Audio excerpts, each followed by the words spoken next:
Richard O'Brien's The Ink Thief begins with a kid whinging about something or other, but most importantly it features the most wooden dad I have ever witnessed. It's a beautiful place, Jim. You saw the pictures. Yeah. Incredible start. In the space of about 20 seconds I've already worked out the character tropes of everyone on screen. Annoying whinge bag, optimistic naivette, lump of balsa wood, and mum. That's how you start a show. You nail those traits down from the off.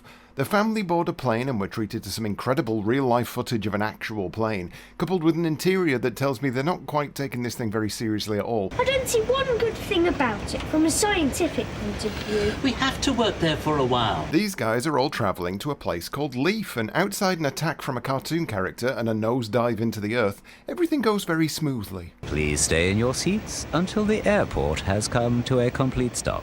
Thank you. Leaf itself seems like quite a picturesque place, but that won't stop the tiny businessman from shitting all over every single thing that happens. Oh, great. Picturesque. Oldie-worldy. Boring. I hate it. I have no idea why there's always an incredibly obnoxious child in these shows, but there is always one, and this one is giving Melody a run for her money. The kids come across a shed in the middle of the woods with a sign on it that says toys and I'm sorry, but that's your sign to run away. Thankfully they head back home to the parents, who I'm sure will keep them safe. It's fine with me. You explore as much as you want. Fucking hell, Dad. That night, some cartoons turn up to cause some mischief, and I'm getting heavy round the twist vibes from these costumes for some reason. All they do is make a bit of noise on the stairs before leaving, and then another one turns up to, sneak into a child's bedroom and sing. We have done trouble to see you later! With him out of the way, we've got another one that turns up. This time it's a furry, but his fursuit's in the wash, so he's had to go with a woolly hat and some face paint instead. Still, at least he's got the gloves. He's dressed as a cat because he's a cat burglar, obviously. And even though Sam didn't wake up once during the song and dance number, this thing wakes her up even though he's entirely silent throughout.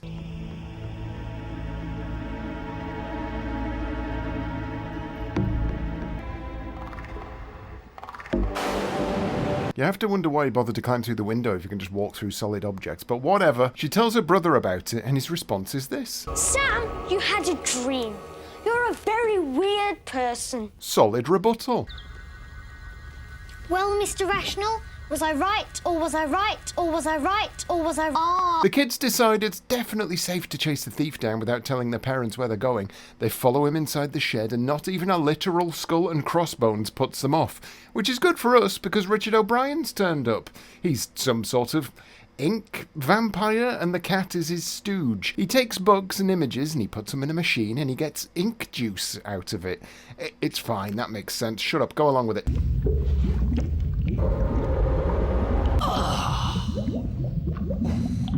Richard O'Brien has many good faces. When the cat puts Sam's drawing pad in the machine, it spits out more Lucozade than he's ever been able to produce before. He's about to send the cat to go and steal the kids, but too late, they've already been caught by a rat man. Come on, little kiddies, make one right. Is that the correct way of phrasing it? Isn't it wonderful how destiny serves me?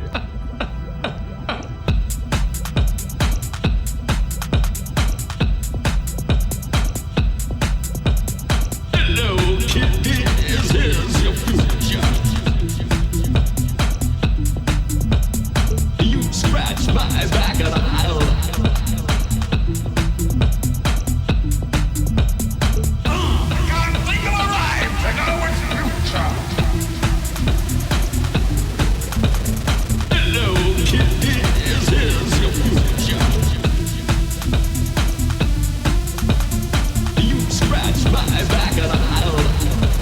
Hijinks ensue and the kids escape and then immediately come back with this woman. I've had enough. I, on the other hand, have not. Spare me. Stay away from the children. You've already been barred from the library. Don't make us... You know what, this line is hitting a lot different in the cold, harsh light of 2026 than I presume it did in the innocence of 1994. All I'm thinking now is what the fuck got him banned from the library. The ink thief tries to lure Jim into his pursuit of power by showing him science things in his big science book. It's not a euphemism. Come on, Motormind, we're getting out of here. It's a quantum chemistry, Sam. He's a nerd. Do you like it, boy? It's wonderful. Infinite power and so easy. All the power in the universe, and all it takes to get it is... Together, we could have changed the world. The world is cheap. Who is he? Who's who? The horrible bald creep. He's the ink thief. Am I missing something? Or is this all very strange? Wait, you only just thought to question it now. Miss Tig opens a door which leads them home and then gives the vaguest of explanations as to how and why this is happening. It's something to do with dimensions. Nice one. Cheers, love. The kids decide not to tell Mum and Dad about the things that just happened, which is fair enough. They'd probably have them sectioned. Come on, it's starting to get light. Let's go home. Jim is immediately tricked into going back to the Interdimensional toy shop with a letter that basically just says, "Come and check out my book." I mean, I'm not even joking. That's all it took. Sam is hot on his trail, but she gets pulled into a side room by Toyah Willcox dressed as a dog. Okay, I'm coming. Like me, doggy bump.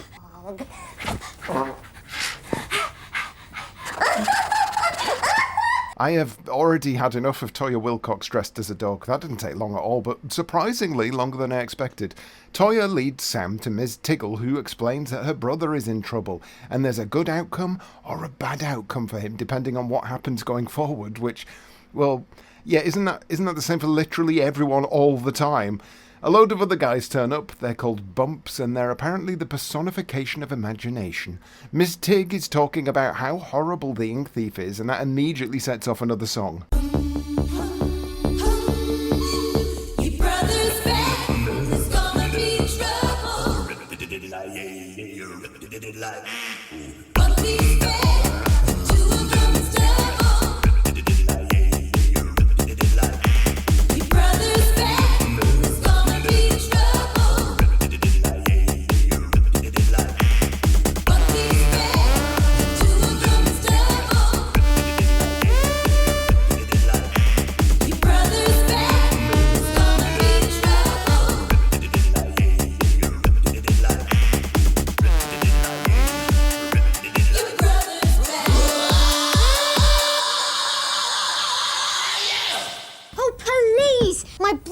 Trapped down there with that crazy person. That crazy he's a After a big load of hijinks, Sam finds Jim, but he's trapped behind some sort of force field. Jim!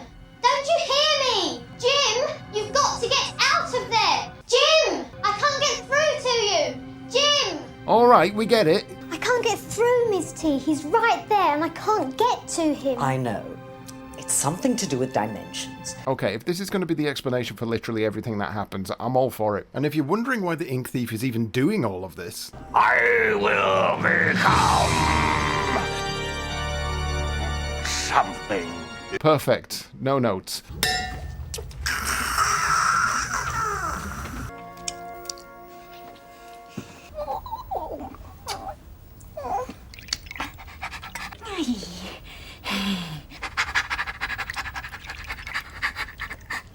What? Toyah Willcox is enjoying this far too much. Certainly more than me. What a strange book. Got it in one, kid. Sam uses the book as a kind of looking glass to see what's happening in the ink thief's lair. Don't worry. They can't see us. Can't hear us either. People are hungry. There are wars everywhere. And he has enough power to change it all. We have infinite power. And we just didn't know it. And now we do. We do. We do. We do. We do. We do. We do. We do. Oh, Jim, you silly twat. Jim almost begins to understand that this guy is obviously very evil, but he convinces him that he's actually not evil at all, so that's the end of that revelation.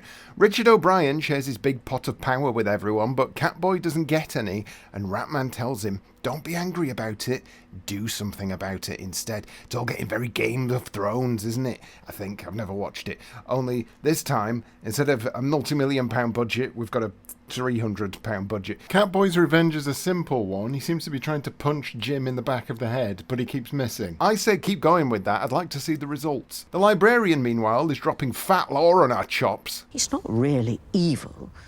At least I hope he's not.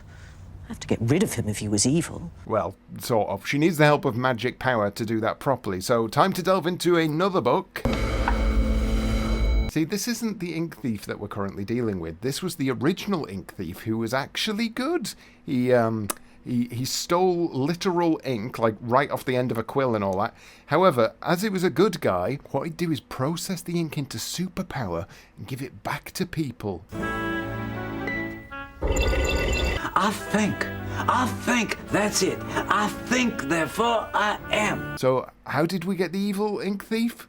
Well, basically, I don't know, she doesn't say, but Richard O'Brien does say this. Imaginary boobies! So that's nice. He reveals that he became evil, basically, because he didn't like being good anymore. That's about as much motivation as you need, I suppose. He's monologuing about power and imagination and all that shite. Basically just explaining how he makes his magic juice, but to himself, which is handy because this is a flashback and it's good that he knew we'd need the context in the future.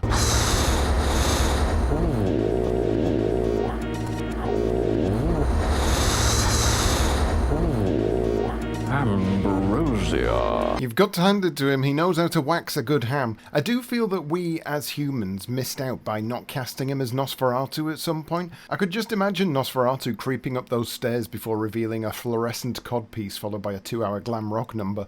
It's revealed that the power of the ink thief is what turns these guys from cartoons to real life as well, but it doesn't explain how they're cartoons in the first place, so I guess that must be something to do with dimensions. There's a lot of nothing that happens for a while the librarian summons the board directors, who are just the same guys we've already seen before. I'm not sure why they spent an entire episode fannying about trying to summon them. They're constantly about.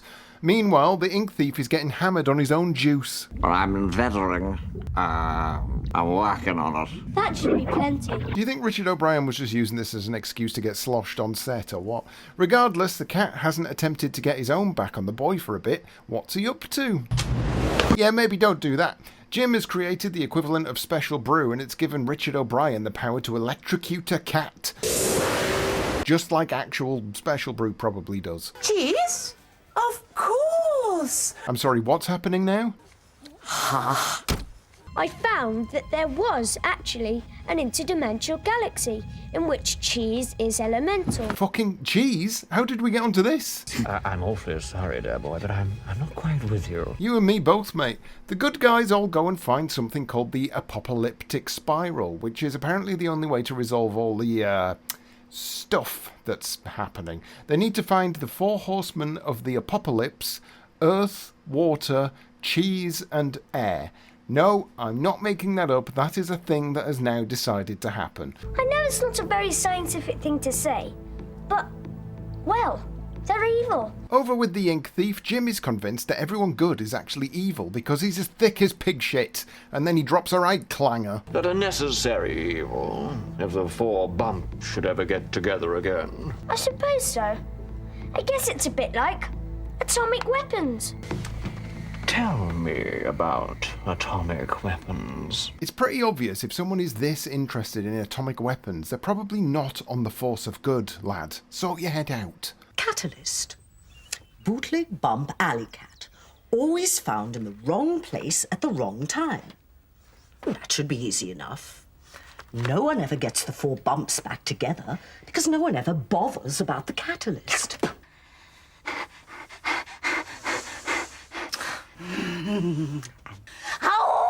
Honestly, I'm not even sure that Toyah Willcox is doing anything that she wouldn't normally do right now. She's just the kind of woman that would do something like this in real life. Time for Jim and the ink thief to have a philosophical discussion about being human. I do try and be scientific, but I'm only human. Only human. What is science in aid of if not for humanity? Why are you and I down here away from the world? I've given my all for humanity. All my striving. A search for power, longing to be free of bumphood and become a winner of the human race. And you say, I'm only human.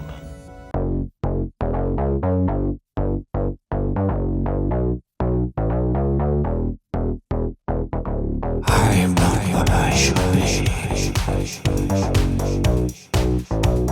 Not yet, anyway.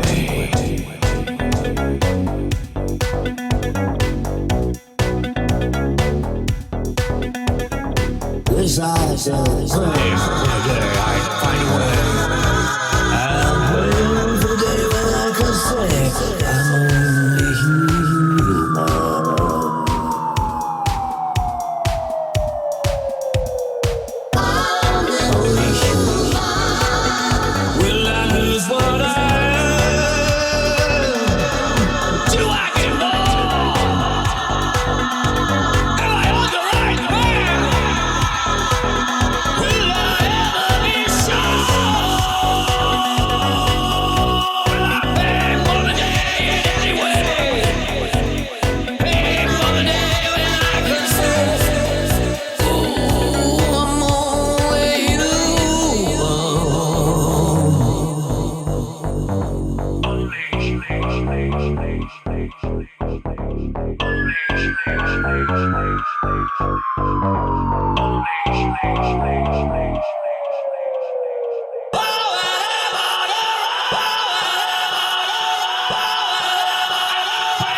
think this face just about sums things up. Richard O'Brien uses his powers to summon up some gremlins, and this lad still hasn't twigged that he's on Team Bad Guy. Wait! Don't go! He'll be alright! Power! He's running out of power! Start the machine! Throwing everything we've got! He needs power! Over in space, the good guys are looking for cheese or something, and Jim's plan to save the ink thief is to steal fictional characters from the corridors and put them in the machine. It was never really established that there were other random fictional characters knocking around, so that's lucky, isn't it? And if that is the case, and those fictional characters produce so much power, why not just do that? Why do you need this kid?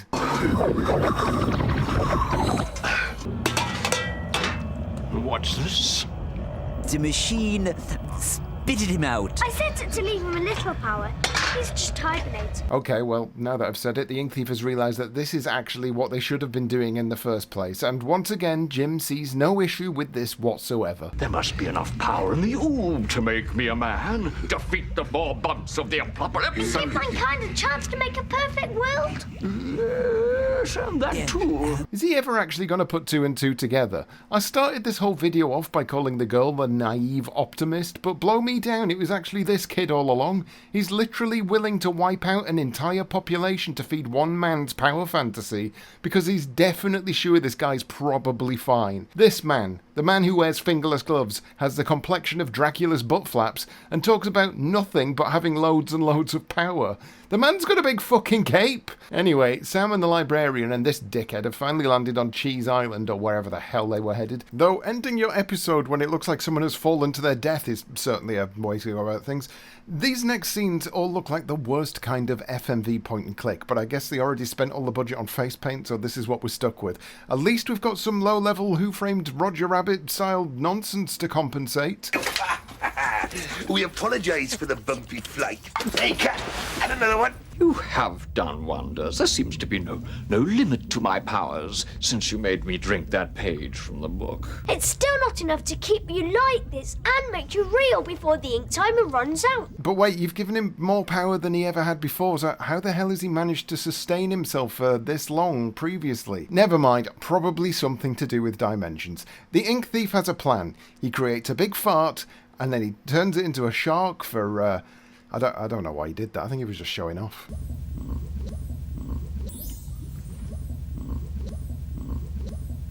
But the power deficit. Oh, trust me. But there may not be enough power. Oh, Jim. Samantha and Co. find a fossil, and then she falls through a secret door, which leads to the first of the 4 elements, this guy. Okay, I'm calling it now. They're going to get the 4 elements back together, and they're going to form a band, and they're going to sing at the Ink Thief. That is exactly the kind of Richard O'Brien antics I should have expected 4 episodes ago. And if that doesn't happen, then I'll...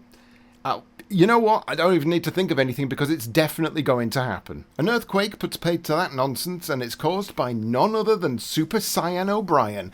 All this power just from drinking a couple of cartoons. That's pretty good going. Come on, I ain't afraid of you. I've seen the act. Terrible. No class, no sense of theatre. There was no spark. They never quite managed to set the world on fire. You're afraid. I ain't afraid. You're afraid. I ain't afraid. You're afraid. I'm afraid. Brazen. I'll bury that bump. See if I don't. We'll get the okay. I'm sorry, but I think these graphics should be studied. This image alone is one of the most powerfully 90s images I think I've ever seen. This is what Windows 95 should have used as a default wallpaper. My special effect. What's happened to my special effect? There's a lot of hijinks going on while Ratman and Catman try and round up the rest of the cartoon people, which I think is just here to give Toyah Willcox something new to bark at. In the end, she's the only one not captured, probably because she's fucking rabid and nobody wants her. Back with the other guys, it's all getting a bit... Yeah. The earth element makes a deal with the shark so he can speak to the water element, but Richard O'Brien's back to fuck things up again.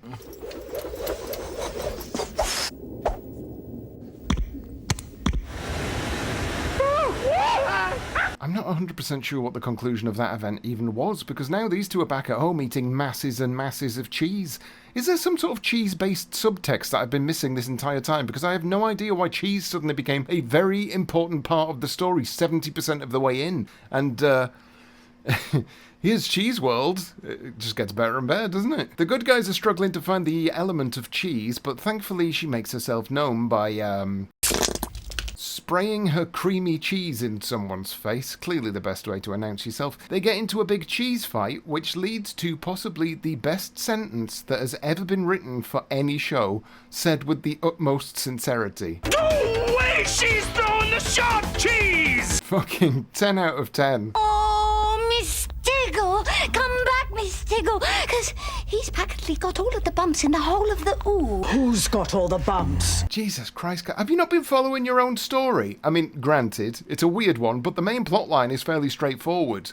Ish, apart from the cheese thing. Oh, don't worry. They're all smiles now. We're very close.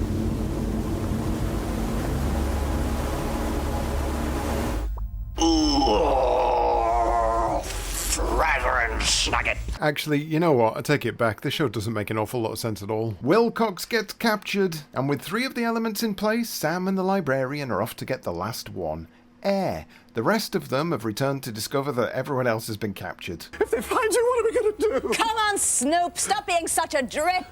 You know, you'd be really cute if you dried up. I'm not sure what's going on with the water element, but I think she might think she's in a pantomime because she keeps looking directly at where an audience would be. I mean, this is most definitely a pantomime, but it's not a literal pantomime, so I think she's just confused. Lutetia Tickle, as I live and breathe in and blow out, must be centuries. Welcome to the Air Academy. Being a balloon means letting air out, yes, but taking it in. Hot air. This is Sam. Hot air. Get it? Well, I liked it. Shut up. It takes literally 1 minute for O'Brien to come back and start meddling with things, but he's been entirely unsuccessful 3 times now, and I don't think riding a giant sperm is going to help matters. Jim falls off, lands on a person, whoever that is, presumably it's the air element they've been looking for, and then he goes off with O'Brien again, and they just leave. I'm not sure what their plan was, but whatever it was, it didn't even begin. Back at home, Willcox listens in on their... I don't want to say plans, because I literally have no idea what the game is, so let's just say thoughts. I'll go and get Doggy. Every little bump helps. Doggy is about to be done in, but this one suddenly grows a backbone and a Wild West accent. I'm back. Are you feeling lucky? And then he loses. So do any of these people actually have a plan before they do anything, or do they just do stuff and hope a plan forms around it? I've got the watchdog blues. I'm in the doghouse now. I've gotta save the day, but I don't know how. Something to do. Just stop the thief. I've got the watchdog blues.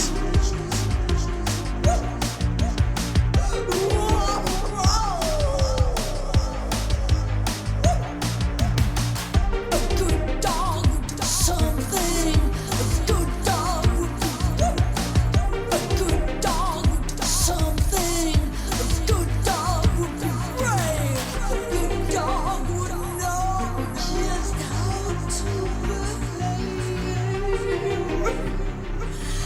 But I'm not a good dog. A good dog would know just how to behave.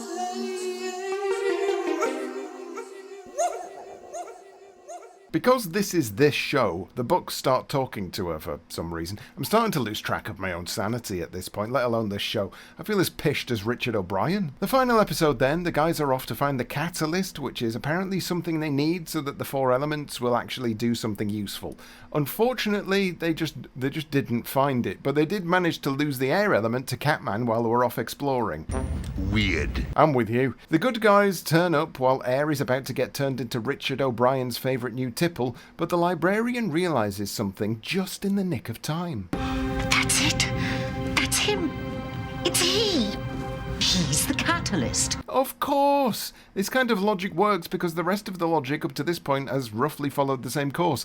The good guys use a pretend fish to lure Catboy away, and Jim is shouting again. I don't know. I just don't know. You'll need more to get Sam back, and this team will try to stop you. And we need more power to start making the world a better place. I hope the moral of this story is that Jim finds his fucking inside voice. Also, it's just dawned on me that he looks a little bit like a tiny Alex Winter, which makes me like him a lot more than when he was shouting just a few seconds ago. The ink thief gets him to write a letter to Sam for nefarious means, and Catboy is captured by the good guys at last.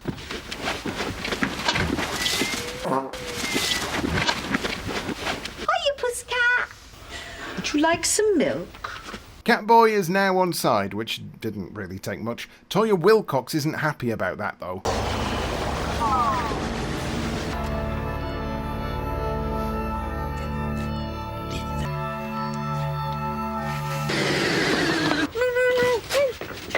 She's like the dumbest person on the planet. Stupid cat. Stupid cat. Ugly. Smelly. Stupid. This isn't a cat bomb place. Bad cat. Go. Right place. Go. Fun fact, that wasn't actually in the script, that was just Toyah kicking off. What follows is Sam getting captured, but then getting saved, and then Jim instantly realising he's been a big fucking idiot. Oh, Sam, I'm so stupid. Everyone learns lessons very weirdly in this show. Nothing really leads to anything else. People just switch allegiance at the drop of a hat. Richard O'Brien decides to down all of his piss power at once in order to fight the good guys, but all it does is lead to some very bad special effects.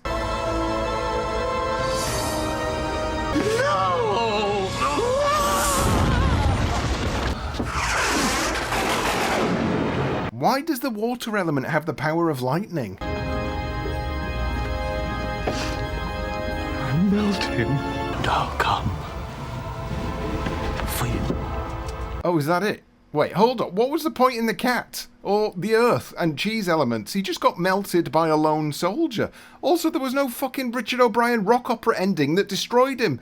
So, much like our big round friend here, I'm rather deflated. Everyone just turns back into their real forms and Jim gets shaken around like a ragdoll for a bit. And then that's the end. There you are, all together and all in one piece. Now others will discover if luck is on their side. And that's The Ink Thief. No more series, just that one, which is unsurprising. It's sort of like a look and read story that didn't try and teach you anything and probably made you slightly less intelligent in the long run, but ultimately it was a tale of imagination and fun and slightly creepy vibes and something to do with cheese, so you know what? At least it wasn't fucking boring. Let's give it that. Bye. Everyone's sleeping, terrified of what's behind me. Round the corner, what's gonna find me? The monster ghost, the Terminator. Round the corner, what's gonna find me?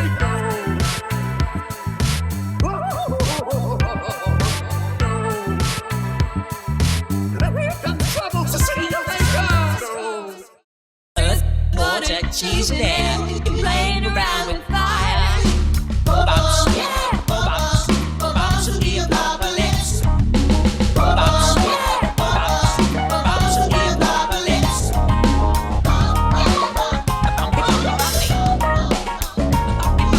Earth, water, cheese, lair.